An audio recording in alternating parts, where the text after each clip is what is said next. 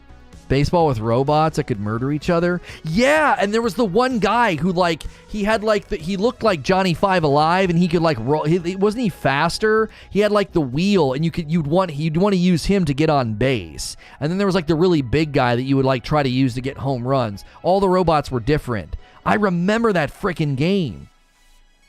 By the way, if you want to subscribe to this channel, this is essentially a video game radio channel. It's called Reforge Gaming. Monday through Friday, I will be in your YouTube sub feed, so you can subscribe in confidence. Smash that like button as well. We've had a really strong turnout for this subject. We only need about 40 more likes to hit a like milestone of 300. Thank you for doing that. Redfall's coming before Starfield? Is it? I'm going to have to write down a timestamp because we got to do... Hang on a minute. Shoot. We got another mic I need to showcase. This one's actually solid. Pretty decent turnout today. Hate to see it. Hate to see you, Abe.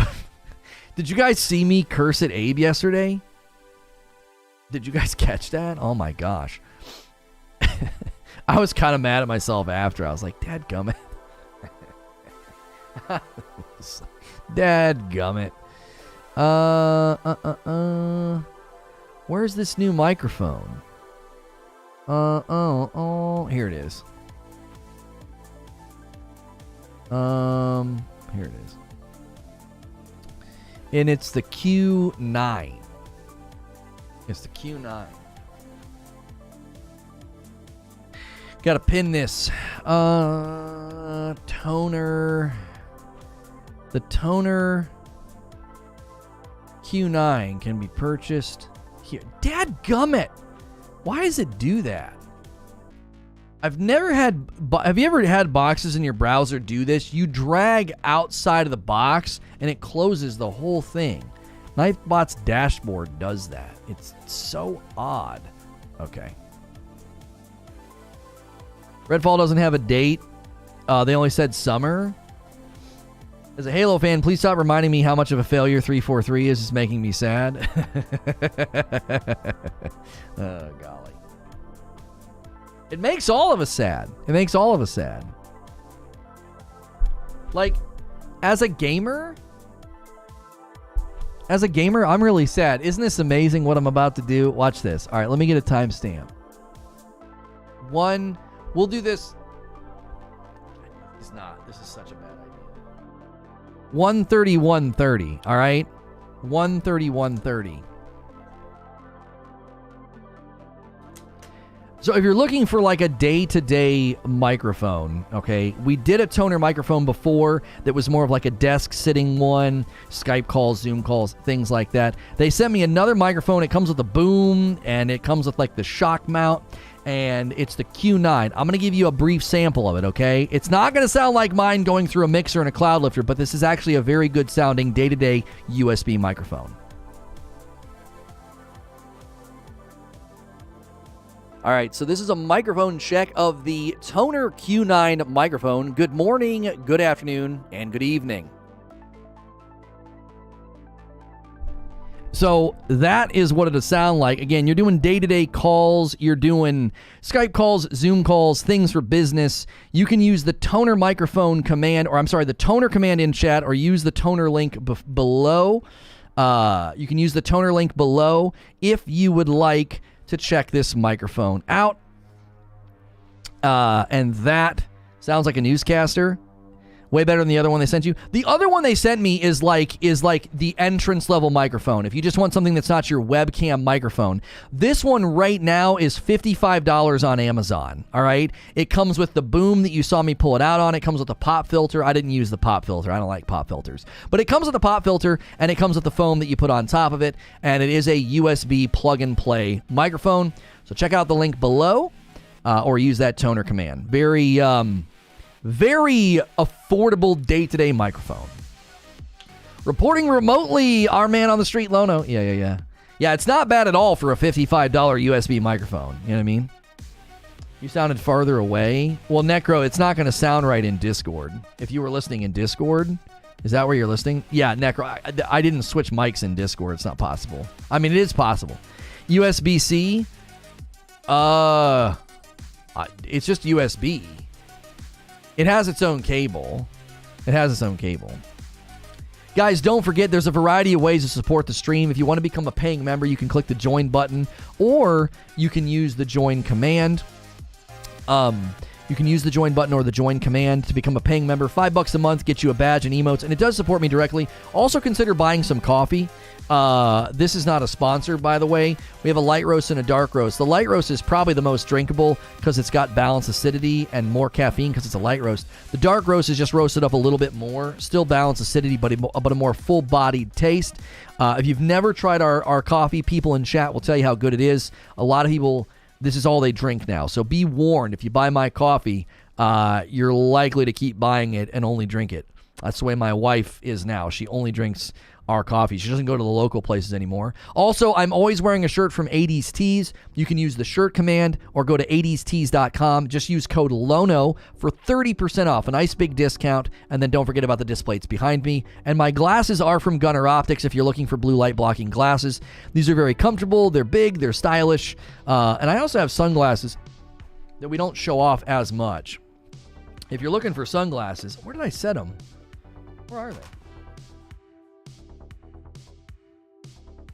If you're looking for sunglasses, they also sell sunglasses over at Gunners. And so these are the exact same frames, right? Just slightly tinted. If you want something like this. As well as I've got like blue reflective ones that look more like a mirror. So you can use the glasses command as well. The mic you showcase is excellent for my D&D session. Thanks a bunch for that. I'll be checking it out. Yeah, no problem. Thank you to them. We're glad to have sponsors, you know. We're glad to have sponsors and people paying for little segments like that. Certainly helpful to what we do here. We will be diving back in Elden Ring this afternoon. Let me check on something. Stealth drops suck, means I have no faith in the marketing in it. Stealth drops. What are you talking about? My wife has finally burned through our remaining light roast. Glad I still have a bag of dark and 3 bags of Frickmas. Yeah, a lot of you guys stocked up on the Frickmas, so coffee sales have slowed a little bit. They have slowed down just a bit. Still using the AverMedia boom, or you switch back? Oh, I switched back. I don't even know what brand of boom this is, but I switched back. The AverMedia boom is a piece of garbage.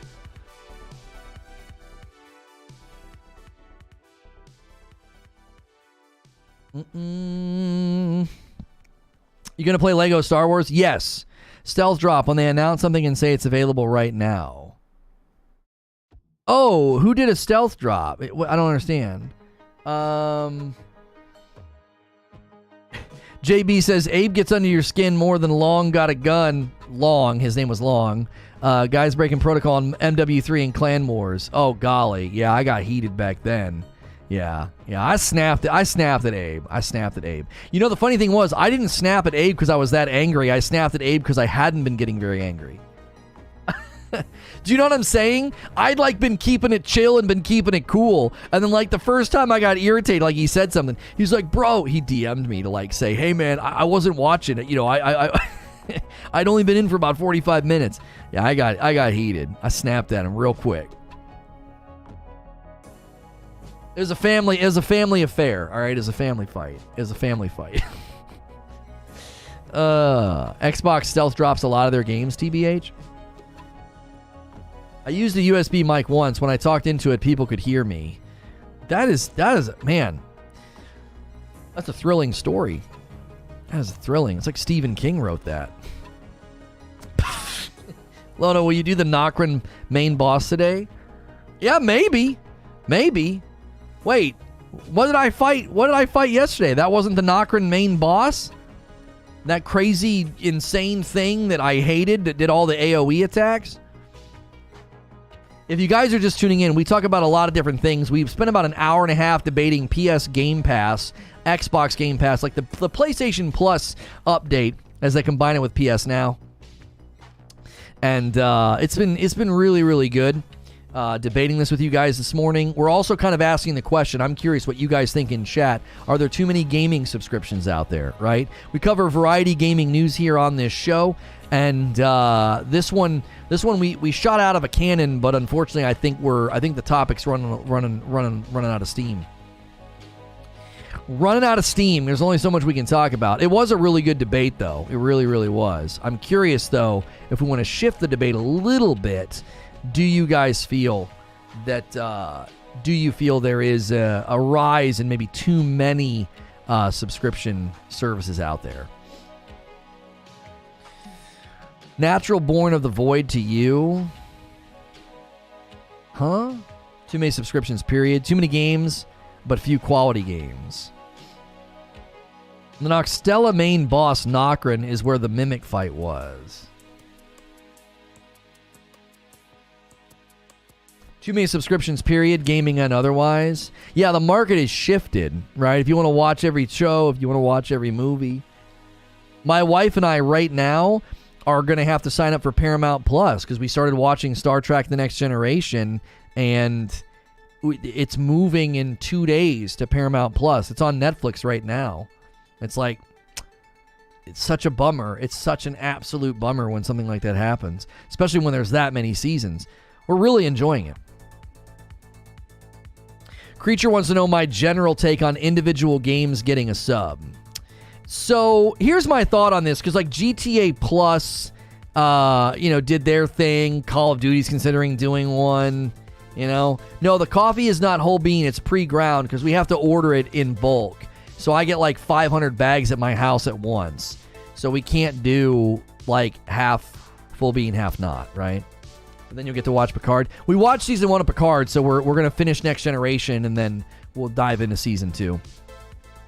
Okay, so here's my thoughts on individual games doing subscriptions, because PS Game Pass is, I think, in a similar vein. I'm applying similar logic here. So, essentially, one of the things I said about the PS Game Pass, or whatever they're calling it, PS Plus Premium and Extra, I said that existing consumers would just upgrade because they would see the value, okay? I'm going to apply very similar logic here. If you're playing GTA Online regularly, the GTA Plus like $6 a month thing, there will be so many people that just do it. Literally half of the GTA user base could be like, that's a ripoff, that's crap, and it wouldn't matter. If 20% of their user base upgrades and does the $6 a month, that is a ridiculous amount of money. The same goes for, they do it in Fortnite, right? The crew. So the Fortnite has their battle pass, Fortnite has their cosmetics, and then Fortnite has the crew, which is like their extra subscription thing on top that you can do if you want, okay? That is more than likely, that's probably absolutely crushing for them, because you just have people that are like, yeah, I want everything. You're always going to have that, right? You're always going to have the people that are like, I want everything. I don't want to miss out on a single skin. I don't want to miss out on a single thing. I want every single thing that you have. And I think it works. So I think when you have an existing user base that's super faithful and super loyal, I don't think it's that hard to convince them to roll up into, or to ramp up into something that they currently don't have. Right? So, you know what I'm saying? I think, and that's why I was so harsh on the Sony thing. I was like, you understand, like, there is so many users on Sony's platform that are just going to, like, automatically do this. They're just going to automatically do it. They're not going to hesitate.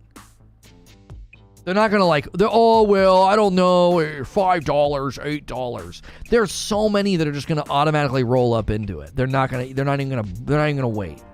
They're going to do it immediately.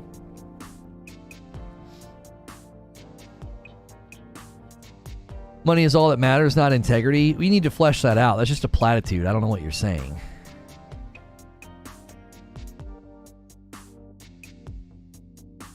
They need to make backwards compatibility free now that they're making games $70.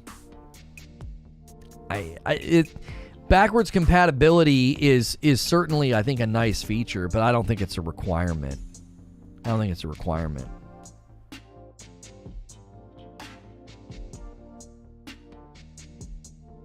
One and a half years, day and date will be a thing. Mo, you're starting to remind me of the guys that predict that the world will end. You just keep changing when it's going to happen. You know what I mean? It's like, it'll be day and date when it comes out. And it's not. And you're like, it'll be in a year and a half. And then in a year and a half, you'll be like, it'll be in another year. Like, it's one of those things where eventually you'll be right. You know what I mean? Like, yeah, eventually the world's going to end. And people are like, as the world's like burning up in a fire, the guy's going to be like, I told you so. And then he's torched, right? Like, sure, in 4 or 5 years, you keep pushing back the goalpost. Yeah, eventually they might say, hey, you know, some of these titles, some of these first-party titles are going to start hitting PlayStation Plus day one. And you're going to be like, I told you. Like, yeah, but in 2022, you said it was going to be day and date at launch. And then you said it was going to be 1.5 years. I always said 1.5 years. No, you didn't. The last time we had this debate, you said it'll be day and date, Lono. Trust. It'll be day and date. And I said, no way. You said, if not, it'll be DOA. You said, if not, it'll be DOA. They need to host all those games on their servers, allow people to access and download them for free. The implication you're making is that day and date will one day be inevitable. I'm not actually saying it'll be inevitable. I think Sony's business model is proven. I think it's been proven. I think thinking that they're going to do it in a year and a half is silly. Like, that means Wolverine will be day and date. No way. No, absolutely no way.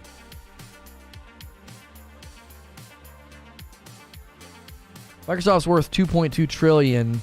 Sony's worth $133 billion. Whose model is better?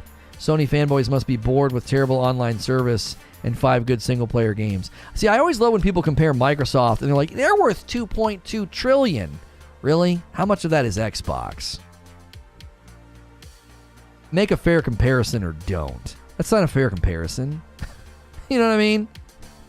That'd be like if Disney owned Sony, and I'm like, Disney is worth you know, Amazon's worth I'm like, yeah, how much is the Purple Platform worth? Like, are you going to sit here and try and defend how much the Purple Platform is worth and how profitable it is? Because it isn't. You're going to defend it with Amazon's net worth? That's ludicrous. Like, Microsoft, I don't do that. I'm not saying you do. Kill, you just typed it in chat. Microsoft's net worth compared to Sony's net worth has nothing to do with the debate we've been having. The games division doesn't have access to Microsoft's total worth. Yeah. It's not even comparison.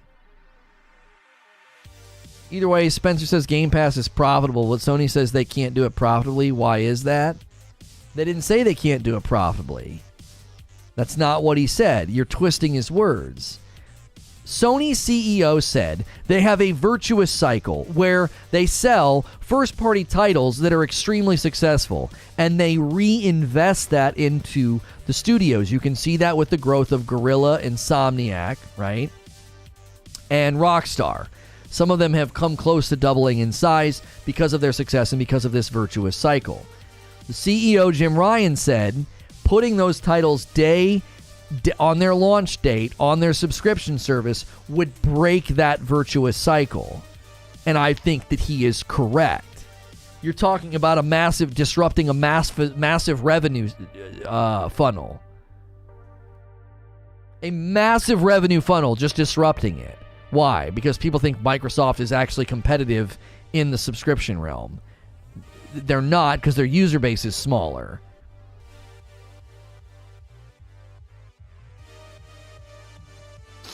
He can't do it because they don't have the money to do it. Again, that is such a ludicrous claim.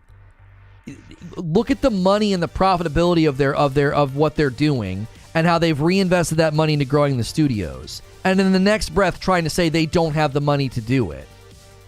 Again, your bias is making you say things that don't even make sense.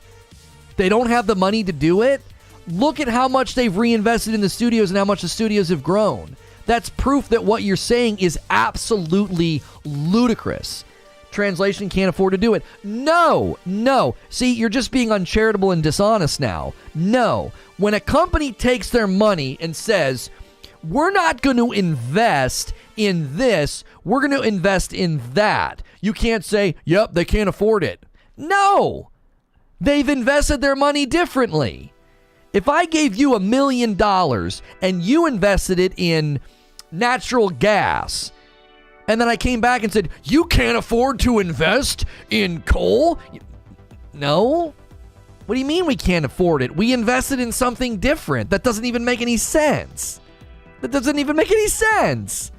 They invested in the studios. It's an economic system that says we make all this money, we reinvest in the studio. Quality of the content goes up, increases sales, right? Like Horizon Forbidden West will probably sell more than Zero Dawn, right? The virtuous cycle is working. So to turn around and be like, oh, they can't afford it, that's dishonest.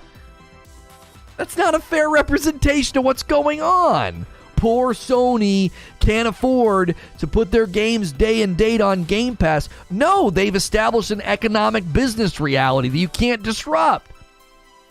You can't disrupt that just because Microsoft users think that the Game Pass is that competitive. That's what's so funny is the only people that think this are the Microsoft fans. Nobody else thinks this. There's not a business analyst out there that's saying this. There's nobody in the industry saying this. It's just people that are really big fans of Microsoft, which is exactly why the argument is so suspect. Same goes for Sony. They're still not on Microsoft's level. I get it, Sony sells more games and more consoles. Microsoft sells a service that is far superior. Microsoft's looking long term. That's why they're worth 10 times Sony. Microsoft is not worth 10 times that Sony is in the gaming environment. That is, again, you're being underhanded. That is such an underhanded way to argue. You can't take Microsoft's net worth and act like that's the Xbox division. That's underhanded, and it's a misrepresentation of reality. Microsoft's net worth has nothing to do. What the frick? Has nothing to do with this. Microsoft keeps acquiring studios while offering day and date stuff. I don't think Nadella would greenlight those multi-billion-dollar acquisitions if there wasn't profit in sight. Okay, this is why this gets so tough. All right, this is why this gets so tough. I can say in one breath that Microsoft's strategy is actually quite brilliant and that Microsoft has a ridiculous amount of money to throw around, and their weight and their strength in the industry will be, I think, most noticeable in probably about 5 to 10 years. And it's actually a quite brilliant plan to blur the line between console and PC and to create a large ecosystem. I can say that, and then in the next breath be like, Sony's subscription service is not even competing with them. Their user base is absolutely insanely larger than Xbox's user base. If they will have more people on the PS Plus funnel than Microsoft has on Game Pass by the end of this year. And then what are you going to say?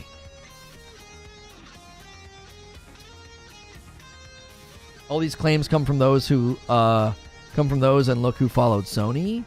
I don't know what you mean.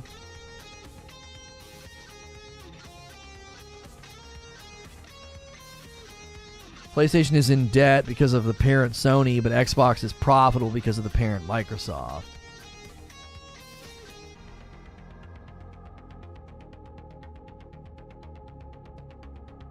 What is Microsoft's gaming division net worth? It's negative. Yeah, they're in the red. That division is not. It's been a loss for Microsoft. It's at a loss right now. I think they've even been honest about that in interviews.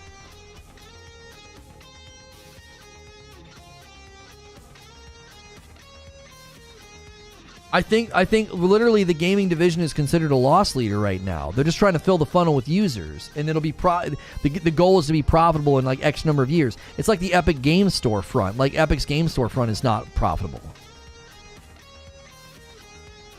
They're investing all the money now, hoping to be profitable in like 7 years or something like that. Like there was an interview about the Epic's Game Store.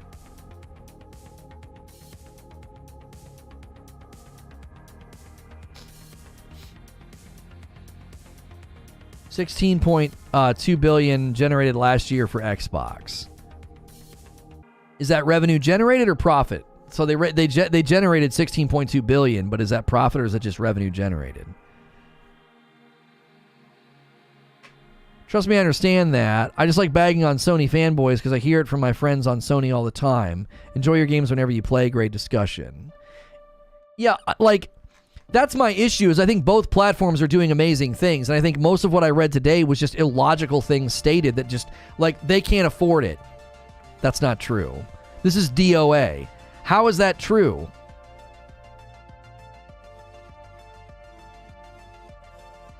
Microsoft, the Xbox division is profitable and a high-growth business. VG charts. PlayStation is 46% of the console gaming industry. 100% that's their strategy. It's a loss leader, and they want to build the user base of their vision to be the Netflix of games.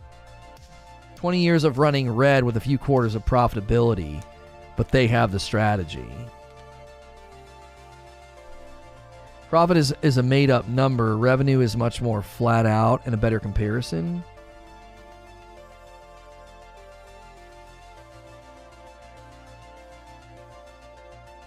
Gotta go have a good stream. Thanks, Shadow.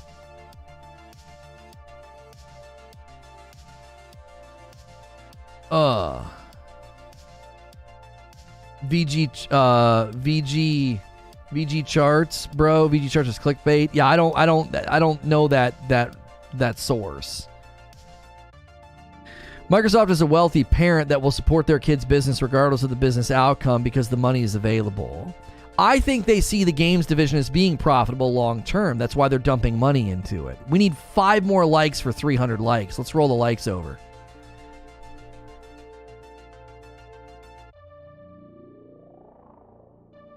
Just woke up. What did I miss? Just a debate about the different strategies between Microsoft and Xbox. If you're just tuning in, we've been discussing the PS Game Pass and PlayStation Plus sort of absorbing PS Now. We've been comparing it to the Xbox Game Pass. If you want to chime in the chat or take the poll at the top of the chat, make sure and hit subscribe.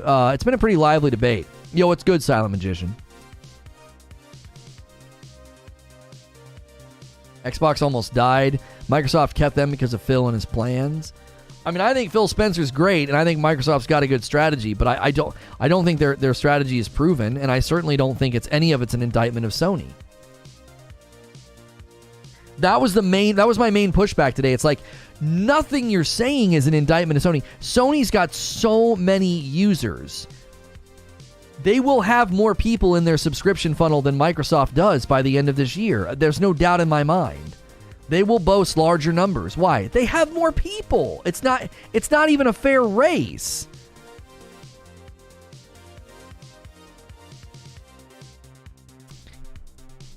Fine, here isn't V-Charts. The Verge. Let me see if I can pull it up in my history, because I didn't let the article load. I don't like clicking on articles when I'm on my streaming rig. Especially ones that don't load right away. That Verge one didn't load right away. It just sat there. All right, there it goes. Hang on.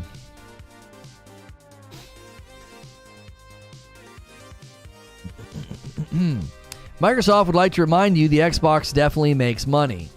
Xbox hardware doesn't turn a profit alone.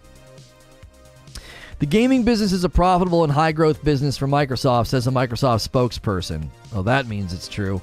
The console gaming business is traditionally a hardware subsidy model. Game companies sell consoles at a loss to attract new customers. Profits are generated in-game sales and online service subscriptions.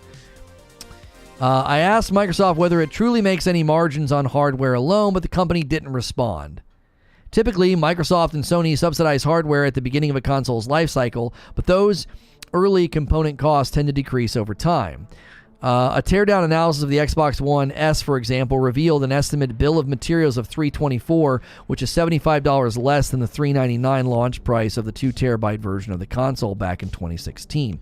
Microsoft also launched a diskless version 2 years ago, which presumably also sold at a loss. Sony and Microsoft have similar business models for PlayStation and Xbox consoles, but Nintendo is the exception. In court documents, Microsoft estimates the hardware is generating a loss for Sony, but a profit for Nintendo. That's backed by Nintendo's impressive 84.5 million Switch sales this year, up to March 31st.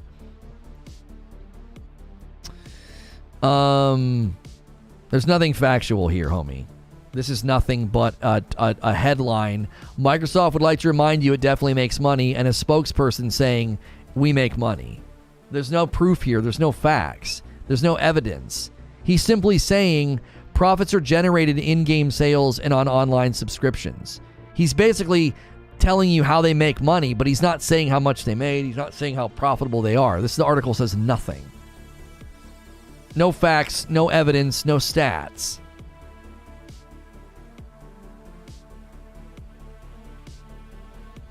There's nothing here that establishes what kind of profitability they're making with their gaming division.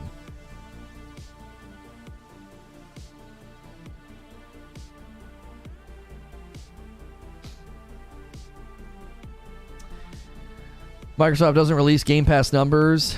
This is so there's no influence on their stock. Pretty sure Nintendo is the only one who doesn't sell hardware at a loss, at least in the first few years of a generation. That is such a market advantage. That's insane to me, to sell hardware and not sell it at a loss. Just my honest opinion, the only thing good about Game Pass is the fact that they have Cloud Play, so I could try it out for 5 minutes before I say no.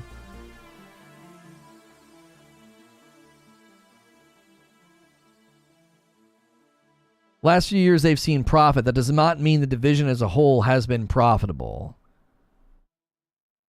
Yeah, it's a long-term strategy. Like, we're not slamming them to say that it's not been profitable. That's not slamming them and saying it's a failure. Many business models start that way. They start in a non-profitable margin, and then they work their way towards being profitable. Right?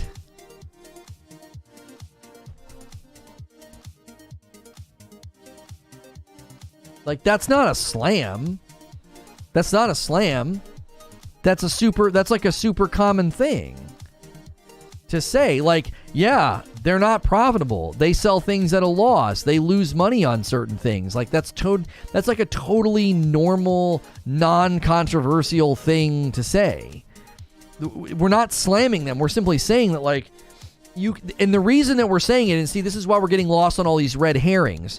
When someone comes in and says Microsoft's net worth is more than Sony's, it's like, that has nothing to do with the gaming divisions. That has nothing to do with the gaming divisions. Who do you think's more profitable, Microsoft or Sony? Within the gaming realm, who do you think generates more money? To think that Sony doesn't generate more money and more profit than Microsoft is to literally ignore basic facts of how many consoles are in circulation.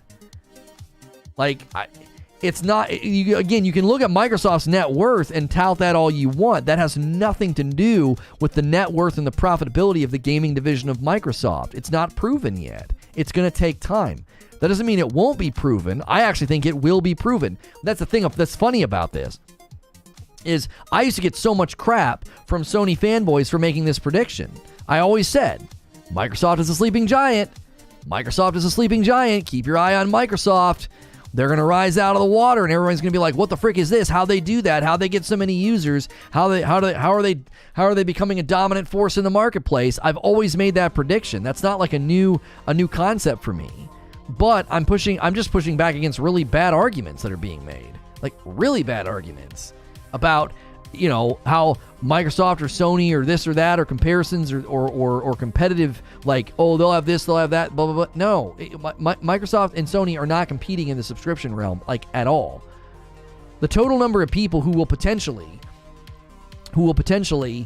bump up and be on this what is basically a PS Game Pass, the number of people that will do it is going to outweigh those on Game Pass by the end of the year. Why? They have way more market share. It's simple. 7 months from Drifter Body Pillow. Keep it up, my dude. Love these discussions. Thank you.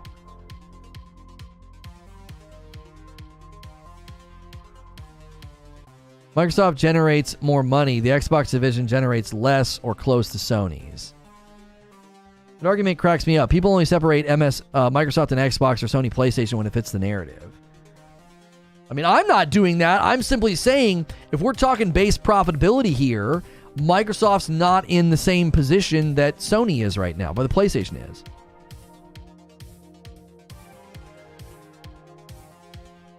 Even Microsoft buying Activision said it will be below Sony on gaming revenue. Microsoft said that. Yeah, they literally admitted to that. That's right. That's right. They admitted to that. Like, Sony is just a heavyweight, and they're going to be in the top 3 with them or whatever they said. They're going to join them in the top 3 after buying Blizzard Activision. Like, not you, the chat. Okay. Yeah, like, Microsoft's literally going to buy Blizzard Activision, and that's going to put them up there in the top 3 with Sony. That should give you a picture for how big Sony is in the gaming market.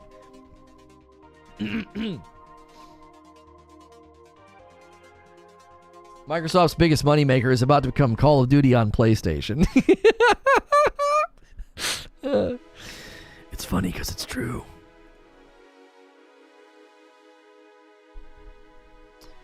Is third in revenue, Tencent's number 1. Microsoft will be third after acquiring Blizzard Activision. It doesn't have them yet. Doesn't have them yet.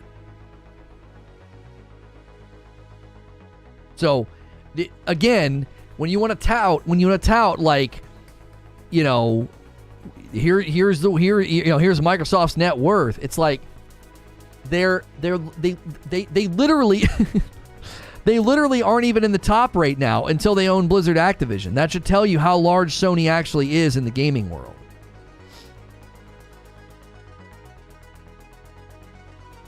Ironic thing is, if Call of Duty makes money for them, they won't care. Well, no, that's ROI. I mean, every red cent that hits ROI is good. It's the whole business model. It's important. I get Sony has a more successful gaming industry right now, but it won't last because Microsoft has the better vision, in my opinion. And there's a world where that could be true. There's a world where that could be true. And here's why I don't think it's going to come true, okay? Number 1, the main reason that might become true is because of the PC market. It has nothing to do with the Xbox or Xbox hardware. The only way Microsoft has a better vision and ends up being more profitable and larger, or whatever you want to say, the only way that happens is because of their integration with the PC market, because the PC market's about to just continue. Well, not about to. It's already, and its growth patterns will continue, okay? So that's the world, and that's the engine that will take Microsoft to a really, really crazy, market dominance, okay? However, to say the old business model is fading is to ignore facts. Mo just said the old business model is fading. Sony is standing tall, proving that axiom and that claim false. How is the old model fading? How?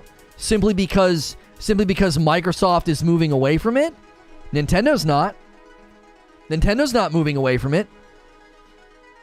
So Nintendo and Sony are proving that the old model works just fine. They're selling first-party, big-name titles at full price, and they're crushing. They are crushing. The old model isn't going anywhere. And here's the absolute, undeniable, amazing safety net trampoline that Sony can always bounce off of with every title they release.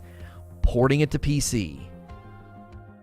They can literally port to the fastest growing platform in gaming right now, and then they can make more money on all of their titles. That's why they're leaning into the PC market. So Sony's adapting to the market change in a different way.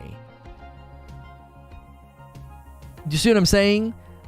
If anything, Sony has the opportunity to potentially catch Nintendo by continuing to shove their titles to PC. As the PC market grows, that rising tide will lift that ship. So that means there's just more potential purchases of all of their properties as time goes on. So the PC market growing and Sony seeing that market growing, that's actually how they're adapting to the market. So they're adapting to the market in a different way. Oh, and they literally just announced how they're adapting to the subscription market model yesterday. Do you see what I'm saying? So this idea that like Sony's being a stick in the mud and they're going to get left behind in the dust, how? They have the largest user base. They generate the most money. Their studios are growing in size at a really, really great rate. And now they're kicking games over to PC.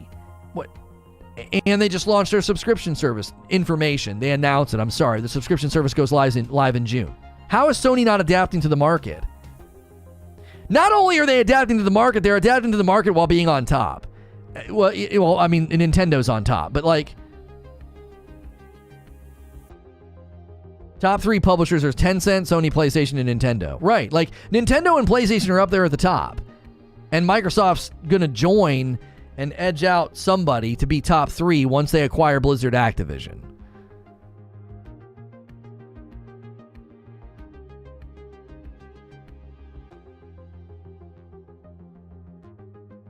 To everyone here touting Microsoft's net worth without factoring the split between gaming and other services, so the Purple platform's net worth is tied to Amazon. Yeah, I said the same thing. The same people claim Purple is broke. By that logic, they're fine. Yeah, I don't think Purple's broke. I just don't think their model is profitable. I think they're in a bad way in 10 years. I think Purple's going to have a talent drought, and I think the money's going to slow. I think the money's already in a bad space. When your biggest streamers are loss leaders, that is a terrible business model. It's a unidimensional monetization model. It can't survive because it can't adapt. I don't see it surviving 10 years. YouTube's able to adapt to all the new trends and all the new monetization models, and Purple can't. So I don't know. I know I have a dog in that fight, but if that's true, Papa Amazon can't save them. Yeah, I don't think Purple's salvageable. I don't. They didn't invest in the right things. They invest in too many monetization innovations. They did not invest in a non-unidimensional monetization model. It's all live. Got to be live. Got to be live. Got to be live. Got to be live. Got to be live. And I don't think that works long term. Though goes through a similar generation shift that cable went through. This idea of like, I don't always want to watch live. I can't always be around live, and the VODs are annoying because they have too many ads in them, and I just don't know. There's too many factors that make that platform extremely volatile. And all it's going to take is your biggest earners to stream less. Like, that's all it takes. That's how sensitive the model is.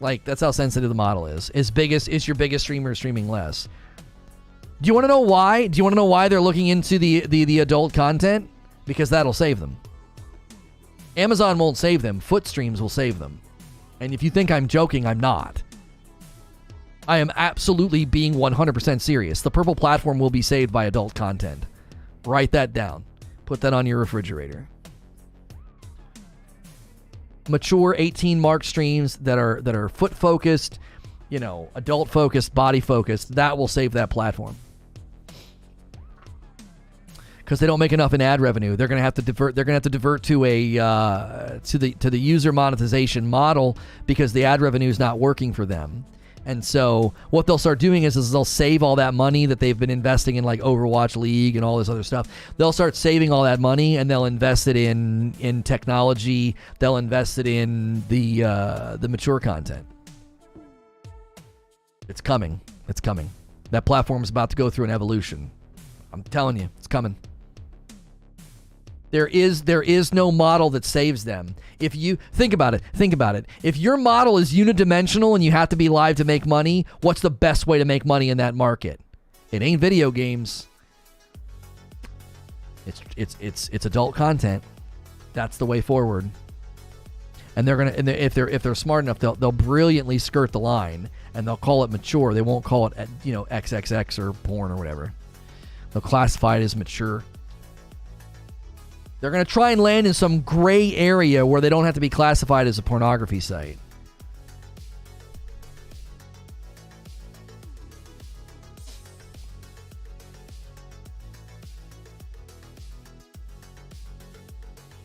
I feel stupid. What's purple? The other streaming platform. I don't like saying their name.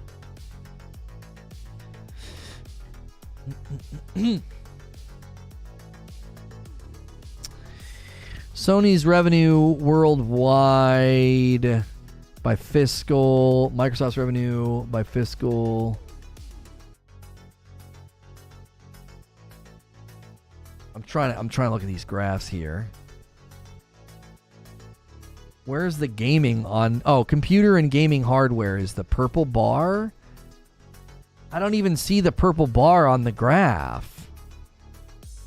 The final graph is personal computing, productivity of business, and intelligent cloud. I don't even see gaming on the bar. And then when you look at the gaming bar, game and network services for Sony, it's a huge chunk. Foot streams will save purple. Lono, 33022. My man! Noberto. That's right, dude. That's right. It's coming. It's coming, baby. Foot streams. Foot streams gonna save purple.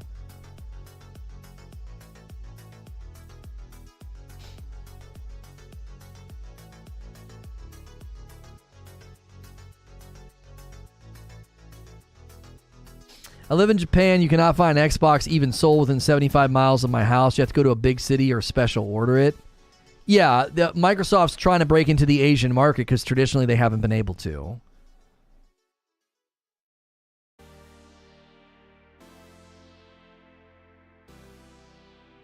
They turned gaming into the personal computer stuff.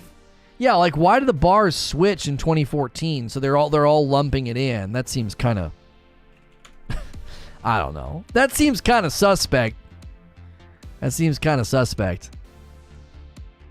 You know what I'm saying? To be like, yeah, well, gaming is now lumped in with productivity and business. What? Or personal computing. That seems kind of stupid.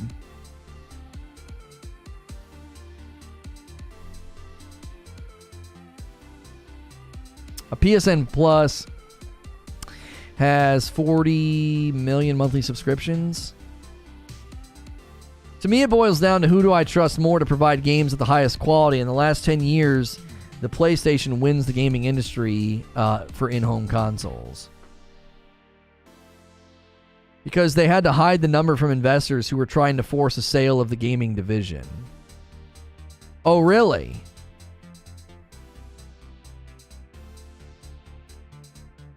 That's why I think these conversations are so funny. It's like, so you think they were almost forced to sell the gaming division, and because the investors were like, it's not making enough money, and y'all are sitting here trying to act like Microsoft's the king. Like, come the frick on. The emperor has no clothes. Purple platform is already heavily reliant on suggestive adult ASMR content. They're only a stone's throw away from becoming P-Hub. Oh, no, yeah. I mean, we did a great episode on Reforge Radio about that yesterday with Ruby True. She's a Purple Platform ambassador, and we didn't really dive deep into it, but we touched on that, on how, like, that's coming. That's coming. Like, when we were planning the show and doing, like, a pre-interview, her and I talked about that. We talked about how, like, we talked about how there's like so much gray. There's so much gray in the new proposed TOS that they're gonna just open up an absolute can of worms.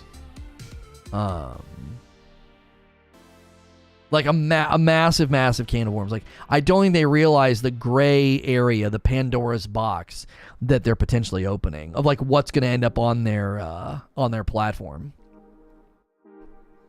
They were dying, I said. Phil saved the Xbox. Yeah, but it's kind of like declaring bankruptcy and then acting like, well, we'll be okay because we declared bankruptcy. Like, you know what I'm saying? Like, Phil sort of saving the ship, putting things back in the right order and giving them a build trajectory. You have to see where you are right now. That's why I've always said they're down, you know, in the innings right now. It's like a baseball game. Sony's got more more runs on the board. And that doesn't mean Xbox can't score late game, but right now, the swagger with which people talk about Microsoft, it's like, what the frick are you talking about, bro? Like, they're not in a great spot. They're in a rebuild. They have a trajectory of growth, but they're not above Sony. They're not disrupting the market at all. Not yet. That's why I just took issue with so many of the arguments. It's like, I don't understand. Sony doesn't even have to consider Microsoft in the equation. They don't. Where's Michael Scott? I declare bankruptcy.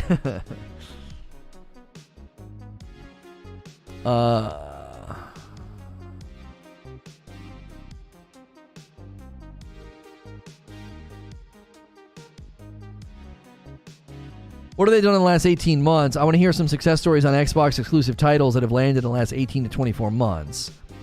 I don't know if that's necessarily a fair question, though, because you can't buy a company and immediately churn out a game. What we know about game development, they need 2 to 3 more years. I think that's fair. I'm not being an apologist when I say that. I can name 5 for Sony off the top of my head. Can't Google one for Xbox. Yeah, Sony's ahead of the curve, though. It's not a fair comparison. Like, I'm not an apologist, and that's not a fair comparison.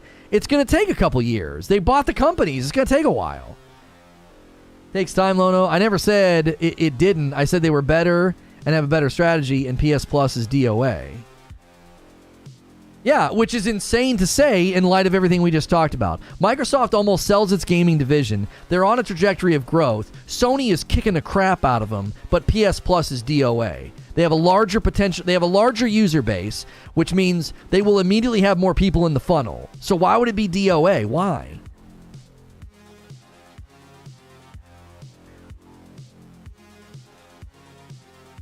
Like, it's just so illogical. It's like you go from like a logical reasoned position of like, yeah, man, gaming division was in a bad way. They had to bring, Phil Spencer comes in. They don't sell the gaming division. They have a pretty good plan and trajectory of growth. And because their plan might pay off big, Sony's plan's DOA.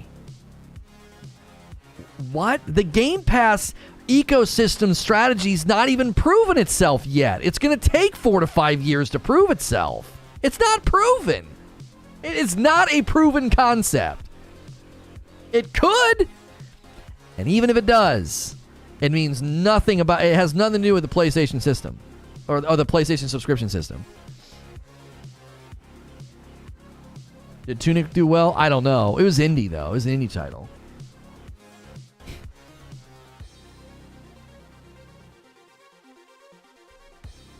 They had game studios before they purchased these current studios. What were they doing? I don't know. I don't have all of Microsoft's own studios in my mind right now. You know, Sea of Thieves continues to do stuff. I have no idea what kind of a moneymaker that is. And then a lot of their indie games, you know, kept cranking out good stuff. But as far as big name titles, big name companies,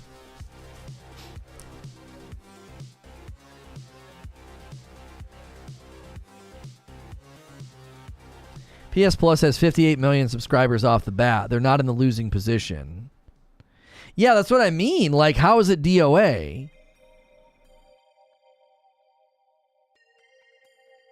They had 5 studios. The only thing Xbox doing better is services, and PS will close the gap with Spartacus. They had 5 studios before 2018. What are those 5 studios doing? Because this year and next year is when you would hope those studios would start cranking out games.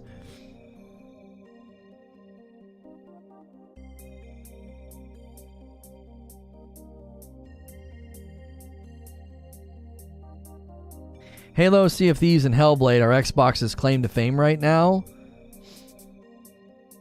Yeah, I would really be curious to see Sea of Thieves player base numbers, because the Steam numbers they don't look very good. Right? The Steam numbers do not look very good. But again, Xbox numbers could be healthy. Same thing with Halo Infinite, right? The Steam numbers do not look very good. But the Xbox numbers could be very healthy.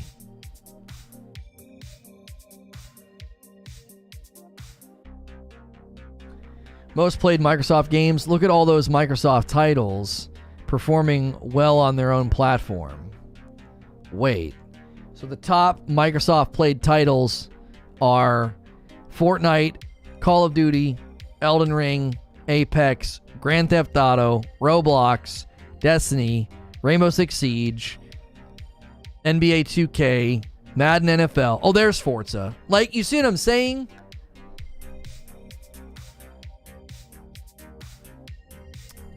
Like, Halo's down there beneath Call of Duty, Rocket League, and Minecraft.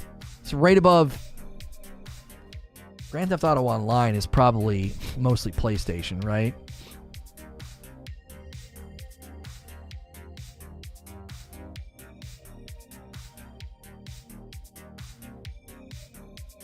Same for PlayStation? What? What do you mean? No. Have you looked at any of the sales numbers? I don't know if Sony does a most played thing, but if you look at the sales numbers, no. Sony's first party titles are absolutely insane. Like Miles Morales is like somehow continuing to be like one of the most purchased games every month, like across the board. PlayStation's most played game was Call of Duty. Right. Okay, so take Call of Duty off the table. Let's take Call of Duty off the table. PlayStation Store's top downloads of 2021 is NBA, Call of Duty Vanguard. Okay, then there's Miles Morales. Then there's NFL 22, Battlefield. Ratchet and Clank that's 2 in the top 10. MLB, Resident Evil. Was that a PlayStation? Depending on where you go. Yeah, in EU, Kena Bridge of Spirits is in the top 7. So Kena was a PlayStation title. Was Resident Evil Village a PlayStation title?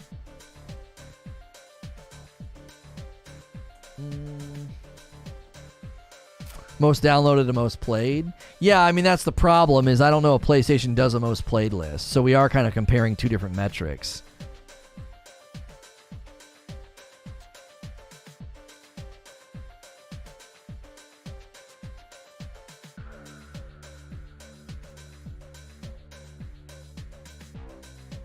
Village was on Xbox.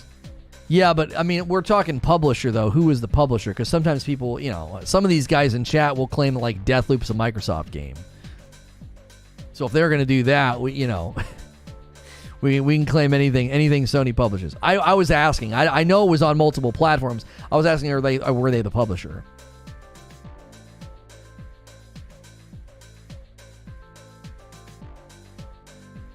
Xbox fans believe the U.S. market is all there is. There's only 300 million people in the U.S. The rest of the world buy PlayStation consoles. I think that is the one element of this discussion that always gets lost, is just how insanely dominant Sony is outside of the West, and that's where that's like the end of the discussion. You know what I'm saying? Like, that's the end of the discussion. Like, the minute you compare market saturation, it's like Microsoft's not impressive, like, at all. Are they doing well? Sure. Are they a good company? Do they offer great value? Yep. Yeah. Yep. Do they compete globally? Not at all. Not even remotely.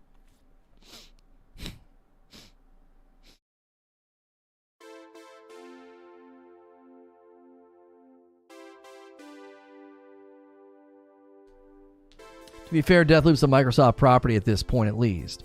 Right, that just gets ridiculous. We were talking about first-party titles. Deathloop's not a first-party title. So, I was being cheeky. Like, people always claim Deathloop's a Microsoft title. Okay, sure, whatever. They own the property. It's not a first-party title. We were comparing first-party titles like Forza and Halo, not even in top 10, Well, no, Forza was top 10. Like one first-party title being in top 10.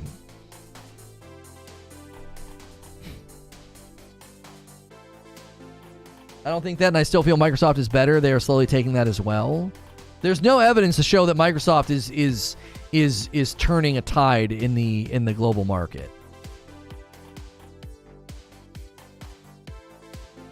You know, it is. You can't call it a first-party title if you can get it on other platforms. That's ludicrous. Like, that's not what the term means. Like, a first-party title is, that's it. It's the only place you can get it. When we use the first-party title colloquialism, we're referring to games like Spider-Man and Ratchet & Clank and Halo. You can't get it on the other platforms. Like, Halo exists on the Microsoft ecosystem. It's a first-party title. Just because you own the property doesn't make it like, oh, it's a Microsoft title. Okay. But it is, as far as, like, sales and saturation goes, what are you going to count PlayStation sales for Microsoft? Like, that doesn't even make any sense.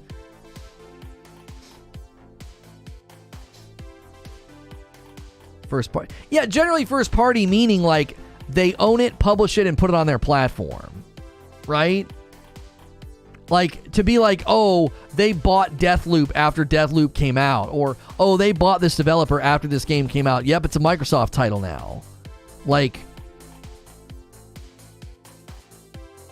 it just becomes, again, that's just everybody, that's just you, that's just like you peeing on something. Like, you're like trying to claim property. It's like, that's a worthless, we're not having a discussion. You're not saying anything that's tangible within the realm of the conversation. Like, as far as the global market and as far as subscription services are designed and as far as Sony's competitive edge, Microsoft buying Deathloop is just like, it's just you peeing on something like a dog. Like, I'm going to go pee on this. This is Microsoft's. This is Microsoft's. This is ours. Who the frick cares? Well, nobody's talking about that. We're not talking about companies being bought and property being owned. We're talking about competition in the market. It doesn't hold any sway over the discussion. To be like, well, Microsoft owns this now. Well, who the frick cares? That's not what we've been debating.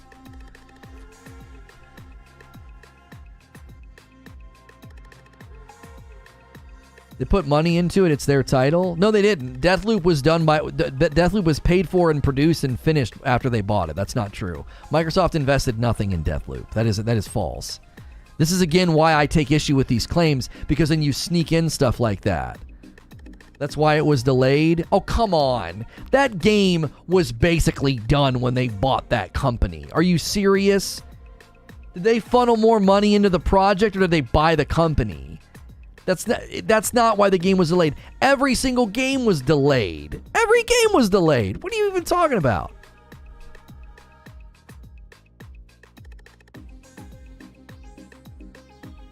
First party means that the publisher is the platform provider. Deathloop was already in production when Microsoft bought Bethesda. That's what I mean. Like, it doesn't do anything. It doesn't do anything in the discussion. Ghostwire Tokyo is a 1-year exclusive for PS, as with Deathloop. It was delayed because they had to rework the credits and the legal disclaimers. I don't know if that's the only reason they delayed, though. I thought they were actually having issues. It was delayed like a year and some change. Plenty of games were delayed for a year and some change. It's not necessarily because of that. Same with Ghostwire Tokyo. Where are you getting this information? So Ghostwire Tokyo was delayed, and then Microsoft came in and gave them money. Do you have any proof of that claim? Yeah, they were all delayed because of the sickie.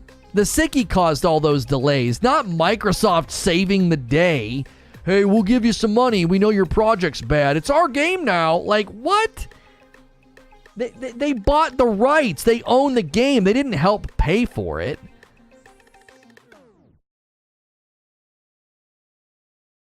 The cloud gaming is Xbox key to global market, but they have to do a better job localizing the games.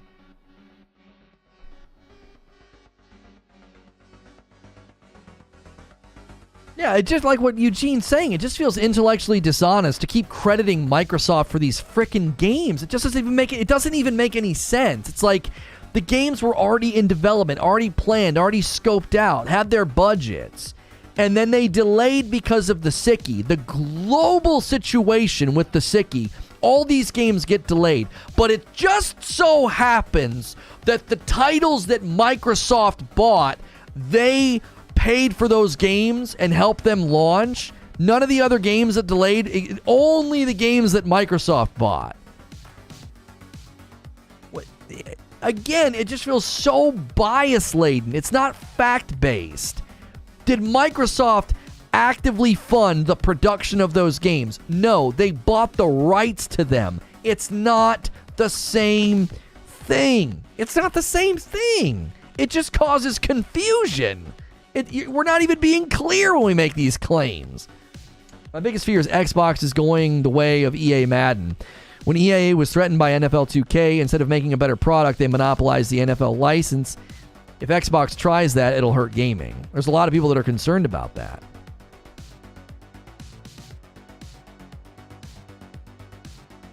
They bought them. Seems intellectually dishonest to say they can't claim them. It's intellectually dishonest to say that I said that. I didn't say that. I didn't say they can't claim them. I never once said that. I said it has no sway in the discussion. We've been discussing the competitive market with respect to subscriptions between Sony and Microsoft. And I said it's factually true, but it has no sway on the discussion. That's what I said. And then I took issue with claims of they funded the game, because that's not true. I never once said they can't claim them. I said claiming them is superfluous to the discussion. It has no sway on the discussion. Like Microsoft's winning some kind of a fight by going around and buying up games. How? I can play the game on my Sony. So what did that do to Sony's competitive edge in the market? What? What did Microsoft gain by buying Deathloop or Ghostwire Tokyo that hurt Sony's competitive edge? Tell me right now. I want to know. Because if it has sway on the discussion, connect the dots. I'm asking you to do something that I know you can't do. I'm being like somewhat facetious. You can't do it. It gave them no competitive edge. You can get the game on the PlayStation. We've been discussing the competitive edge. Like, is their subscription service DOA? Is Sony in competition with Microsoft? That's been the big discussion. So you want to tout them buying Deathloop and Ghostwire Tokyo. Guess what? I can play them on my PlayStation. There's no competitive edge there. It's still a first-party studio. But again, in the general gaming colloquialisms, people don't say that. A first-party game and a first-party studio will be when those companies make a title just for Xbox. Nobody talks like this. It's a first-party title. I can play it on my PlayStation. Yeah, well, what I mean is this. Well, then don't say that, because that's not how anybody understands the term. I wasn't saying first-party studio. I was saying first-party titles, Mo. It's not a first-party title. That term makes no sense. Yeah, it's a first-party title. I can play it on my PlayStation. That doesn't make any sense. That's a nonsensical statement. Halo is a first-party title. Why? It's limited to the Microsoft ecosystem. God of War is a first-party title. Oh, but it's getting ported to PC. A PC port doesn't negate the fact that it's a first-party title, just like Microsoft having Halo on PC doesn't make it a first-party title. When we use first-party title, we don't refer to games that you can play on other consoles. That doesn't make any sense. Like, no one would call any of these games first party. Like, Fallout is not a first party Microsoft title. It's not. You can play it anywhere. Now, if they launch Fallout 5 on Xbox only, that's a first party title. First party means the publisher owns the dev making the game. But when people say first party title, that is not what they mean. That's not what they mean. Nobody says first-party title when referring to a game that's available on every platform but owned by a particular publisher. No one does that. You see what I'm saying? It's confusing. If you want to talk about it's a first-party developer, it is now. Let me explain why this is so confusing. Up until like 2 years ago, this wasn't a reality. No one ever said first-party title, first-party publisher, or first-party developer and had to make this caveat. Why? Because this wasn't happening. They weren't buying up these companies like this. It's a new reality, so you can't retrofit the term. Do you understand what I'm saying? You can't retrofit the term. The terminology was born at a time where this wasn't happening. Oh yeah, that title that you play on your PlayStation? Yeah, Microsoft owns that now. Huh? What? That's a new reality. That's a new reality. Up until now, if you said first-party title, you didn't have to qualify it because this wasn't happening. Microsoft buying Bethesda, and when they successfully buy Blizzard Activision, or when they bought, who made Deathloop? Arcane, yeah. When they bought them, like, that's so confusing because it's like, oh, it's a first-party title. What do you mean? I can buy it on my PlayStation. How is it a first-party title? NBCTM with a $5 tip. Do you think Microsoft-owned Bethesda will still release on PS, and how does that affect the first-party model? They'll only launch things outside of the Microsoft ecosystem if there was an agreed-upon contract. Psychonauts 2 is a first-party game for Xbox Microsoft because Microsoft owns the studio who made the game. Oh my gosh. Black Superman, I love you, but that just doesn't make any sense. Within the history of that term, it doesn't make any sense. It's so confusing. I guarantee you go to 100 gamers and you say that, and they're going to be like, what? What do you mean it's first party? I can play it everywhere. I can play it on my PlayStation. So by your argument, God of War is no longer first party because you can play it on Steam. No, because it's still owned by Sony and they're putting it in their own marketplace on Steam. It's still their property. It's still within their ecosystem. Porting a game to PC doesn't negate the fact that it's still their property and they're still putting it within their ecosystem. Just like Microsoft doing the same thing, right? Halo is a first-party title and it exists within the Microsoft ecosystem and you can get it on PC. Like, that's also a new thing, a new caveat. So it's confusing. It's like, well, yeah, it's a first-party title, and then 18 months to 24 months later, it's available on PC in the Sony Steam marketplace. It's still in the Sony ecosystem. It's still a first-party Sony title. But to call something first-party for Microsoft that I can download and play on my PlayStation is just confusing because traditionally we've never done that. It's a brand new reality to be like, well, yeah, it's a first-party title, but ... it's exclusive to Sony for a year, and yet it's a first-party Microsoft title. What?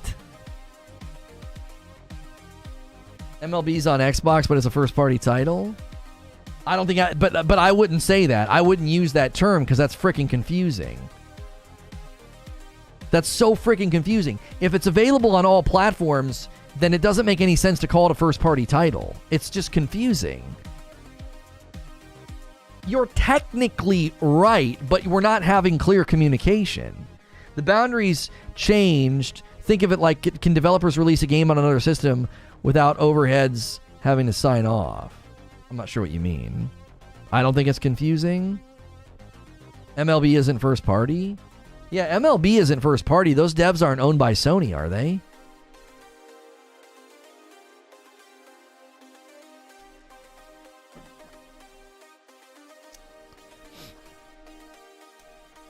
I'm not saying that you're being factually incorrect. I'm saying 3 years ago, no one would ever dream that this is what the term meant. Because if you said it's a first-party title, everybody knew what you meant. Halo's a first-party title. Why? It's only available on the Xbox. They own the dev. They own the property, right? Horizon Zero Dawn's a first-party title. What does that mean? It's only available on that platform. They own the game. They own the property. You see what I'm saying? This term was not born in where it's being used now, and that's why it's confusing. Oh, the show is owned by Sony? The team that makes MLB the show is a Sony team.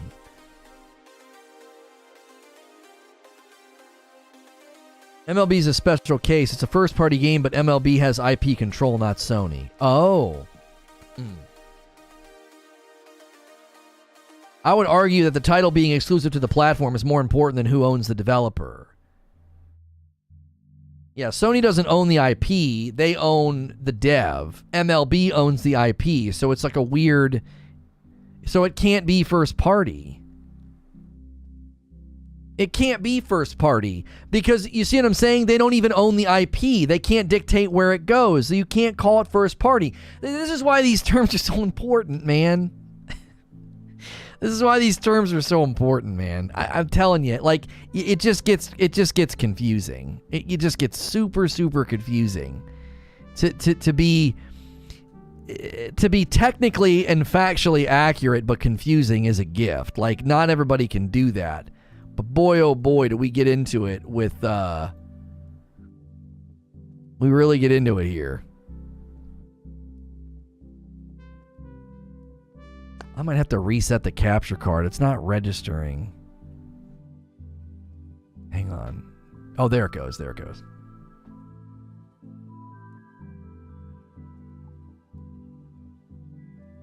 That's why these discussions are so mind-numbing, says Eugene. Yeah, it doesn't feel like we're engaging in, like, factual dialogue. It's just we're dealing in fandom. We're totally dealing in fandom.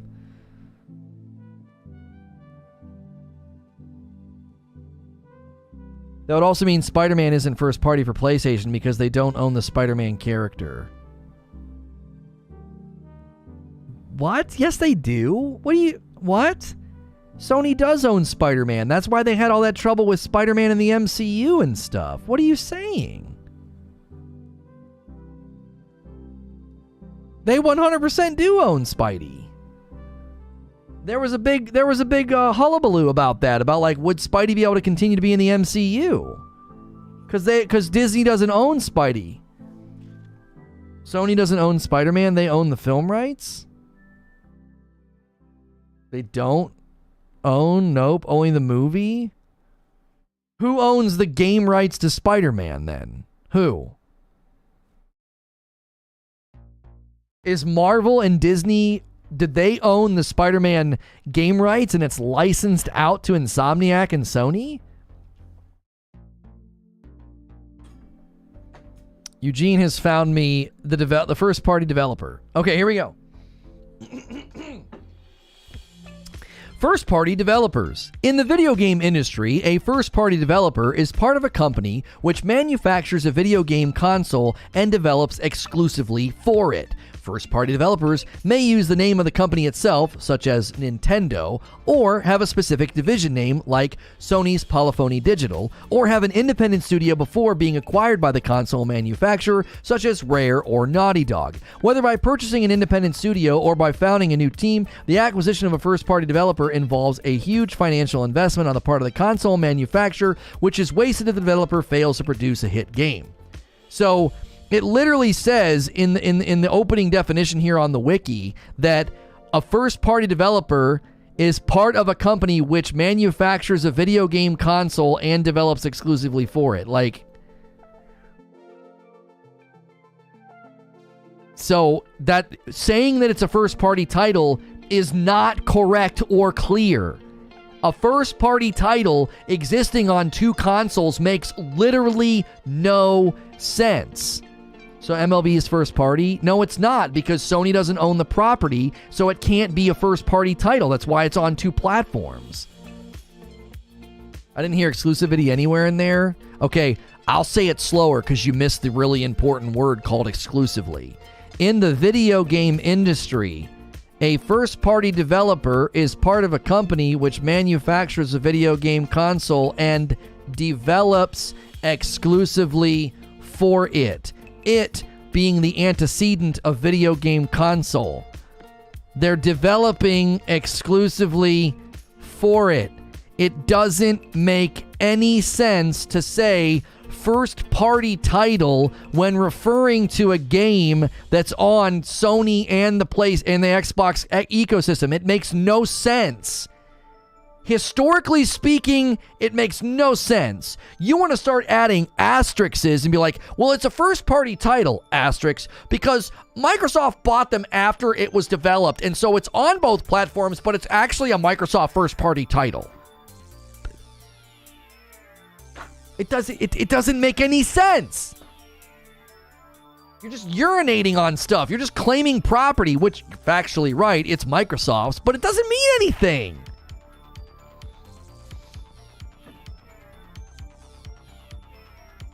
Console exclusivity is the only thing that even really matters. If Xbox owns but it's exclusive for PlayStation. The PlayStation consumers win, vice versa. That's what I mean. It's oh my gosh, we're late to the next stream. It's so weird. This is such a weird conversation. I got to take a quick restroom break, and then we're going to switch gears and play some Elden Ring. Make sure you're here for this afternoon's. If you like spicy debates and convos like this, it's sure to get spicy this afternoon. We're going to be discussing the Lord of the Rings show, Rings of Power on Amazon, why I think it's going to fail. We only need 40 more likes. 40 more likes on this video to hit 400 likes. Support the sponsors, support the coffee, become a paying member. It helps me do these streams and shows every single day. At the very least, make sure and hit subscribe and the like button. I'll be right back. I'm going to run some ads. Don't go anywhere.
Okay, I'm back.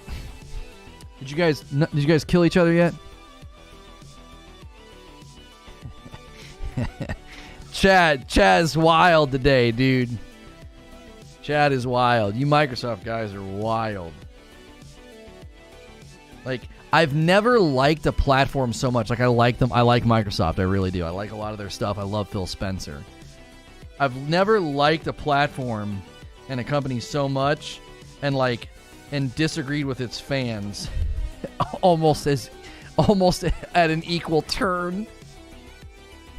It's practically freaking equal. The Valorant scene, there's a great topic to cover. We need 20 more likes to go. Let's do it. Okay. Go over here. Okay.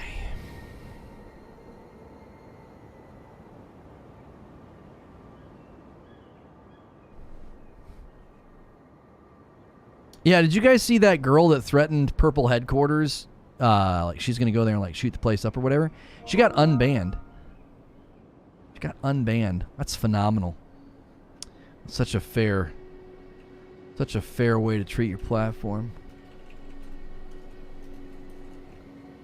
You can literally commit a crime and get your channel back over there. But man, you write a couple twit longers and you can nuke a person's whole livelihood.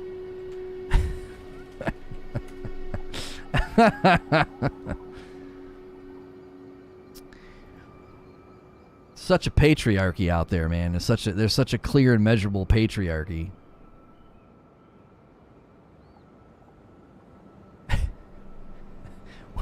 Women can write twitlongers and get dudes' entire livelihood ruined. They can also threaten actual physical violence and murder and get their channels back. What a patriarchy they live under over there on Purple. What a patriarchy. All right, let me get a link.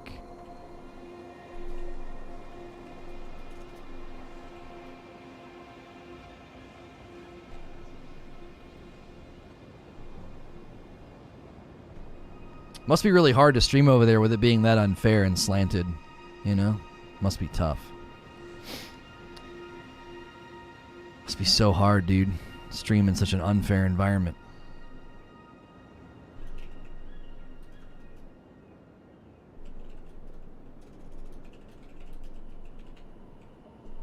Okay.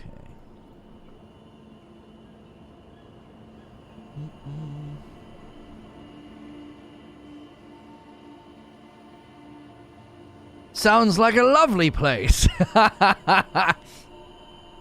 right, I'm going to give you guys a link of where we're headed. We started really strong today with this, man. I don't know what happened. YouTube got angry at us for some reason.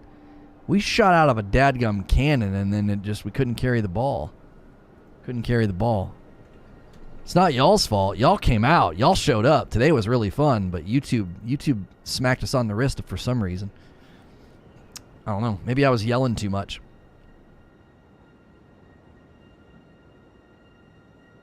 Hey, thanks for clicking on the video. Continue our Elden Ring gameplay with dual katanas. We're loving this new build. It's a little frustrating. Melee builds struggle with a lot of the AoE in the game, but last play session I feel like we got a lot accomplished. Today we're going to continue pressing on. I'm hearing that I missed a boss. We need to go back down to some area and find some boss and take him out.